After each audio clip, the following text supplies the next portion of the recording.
Medicos, I am Ankita Lunawat and welcome back to my channel The Learning Medico. आज की video में हम देखेंगे second heart sound in detail. पहली वाली वीडियोस में हमने हार्ट साउंड क्या होता है वो देखा, फिर first heart sound in detail देखा और आज की वीडियो में हम second heart sound in detail देखेंगे। First and second heart sound clinically बहुत इंपॉर्टेंट होते हैं, तो ठीक से देखिए। So also for handwritten notes of my videos you can follow me on Instagram at the Learning Medico।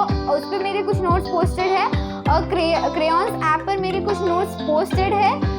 उस पर आपको हार्ट साउंड्स की भी नोट्स मिल जाएंगी, तो जाइए क्रेयॉन्स ऐप डाउनलोड कीजिए, लिंक डिस्क्रिप्शन बॉक्स में दी हुई है। ऑल्सो जब आप लॉगिन करते हो तो मेरा रेफरल कोड ज़रूर यूज़ कीजिए। So this is the second heart sound. तो second heart sound is produced during the protodiastolic period. Protodiastolic period मतलब जो वेंट्रिकुलर डायस्टोल है उसका फर्स्ट फेज जो होता है वो प्रोटोडायस्टोलिक पीरियड है, तो तब सेकेंड हार्ट साउंड जनरेट होती है। अब ये क्यों जनरेट होती है? It is produced due to the closure of the semilunar valves। Closure of the semilunar valves। First heart sound क्यों थी? Due to closure of the, आप मुझे डिस्क्रिप्शन बॉक्स में बताइए क्यों थी फर्स्ट हार्ट साउंड प्रोड्यूस हुई थी।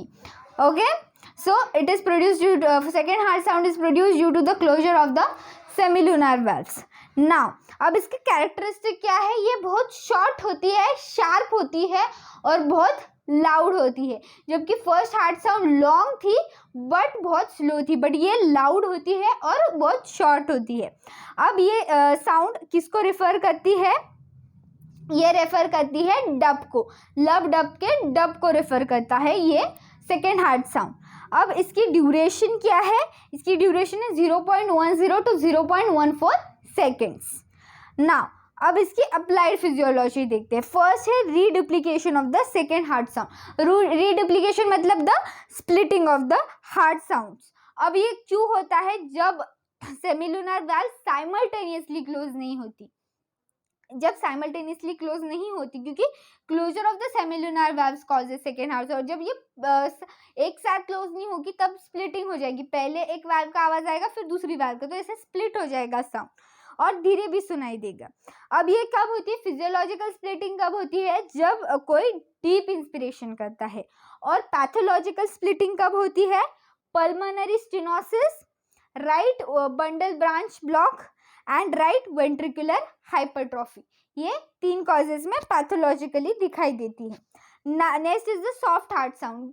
कब दिखाई देता है हमें? हार्ट फेलियर के टाइम, क्योंकि ये यूजुअली बहुत लाउड होता है, ये क्लियर सुनाई देता है, इसलिए ये अगर सॉफ्ट हो जाए तो हार्ट फेलियर के चांसेस होते हैं।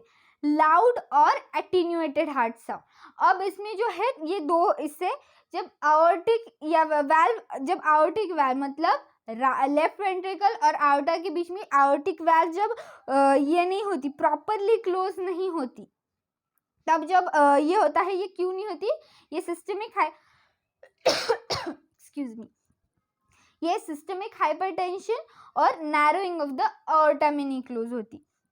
और पल्मोनरी वेल्व कब क्लोज? पल्मोनरी वेल्व जब प्रॉपरली क्लोज नहीं होती तब ये पल्मोनरी हाइपरटेंशन में होती।